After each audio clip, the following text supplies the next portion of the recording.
Welcome back to মাই আমি সাজতে গেলি আর যাই করে দেখো আমাকে ভূত বানাই দিছে। And welcome back to my হাসি হাসি পেট ব্যথা ব্লগ। আচ্ছা আমি কাইকে যাইছিলি তোমার নাকি জানো জানো না?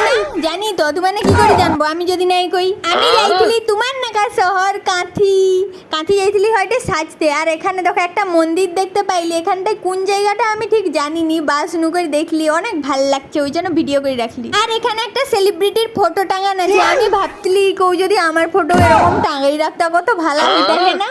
তারপরে 2-3 ঘন্টা সাত সমুদ্র পার করে চালিয়ে এসেছি হয়তো জায়গার কাঁথি বাস স্ট্যান্ড। আর যেখানকে যাবা সেখানে লোকেশন খুঁজতে যাই তো হাওয়া টাইট হয়ে যাইছিল, কারণ এখানে বাস স্ট্যান্ড 2-3 জায়গায় আছে। তারপরে আমাদের একটা দাদা পিক আপ করতে আসছিল আর দাদার দোকানে আমার না চালিয়ে এসেছি। আর এখানে প্রথমবার আমি না প্লে বাটন দেখলি, ও সেই ভাল লাগছে। আমি অপেক্ষায় আছি আমার প্লে বাটন কবে আসবে। এই যে আমার মেকআপ আর্টিস্ট দিদি আমাকে নিতে আসছে। আর যাই করি আমার নাকি 1 ঘন্টা বসে রইতে হইছিল, কারণ আমাকে দেখি করি কারেন্ট ভয়ে পালাই গেছে। আর ওখানে মানে ব্রেকফাস্ট চালিয়ে এসছে। সাজার আগে একটু পেট পূজাও করি লেইটি। আর পেট পূজা করতে যাই দেখো পুরাটা একদম মুয়ে ঢুকেই দিয়েছি। আর মানে মুয়ে ঢুকবে নি এমন একটা ব্যাপার। তো অনেক কষ্ট করি পুরাটা শেষ করছি, অনেকটা খাইলা।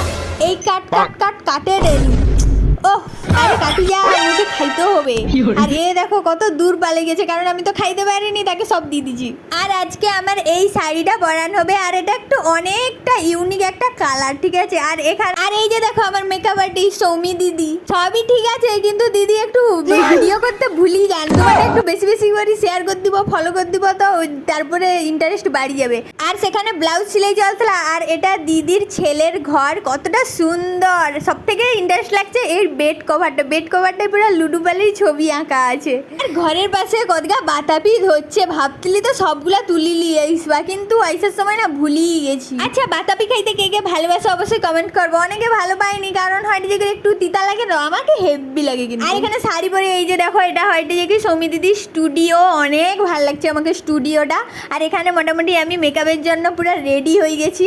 আর এখন একটু কম দেখো, পরে দেখাইবা আরেকটা। এখন তো ভূতের মতো লাগে রে, কিন্তু পরের পার্টটা অনেক সুন্দরই লাগবে, ঠিক আছে। তো পরের পার্টটার জন্য অবশ্যই লাইক কমেন্ট শেয়ার এবং ফলো করে নাও। আর দিদির অ্যাকাউন্টটাও ওপরে দেওয়া থাকবে, ট্যাগ করা থাকবে, দিদির অ্যাকাউন্টটাকে যাবে সবাই। এত ভালো আর এত কম টাইমের ভিতরে সাজানো কি বলবো, আমার তো সেই ভালো লাগছে। তো সবাই একটু like comment share and subscribe.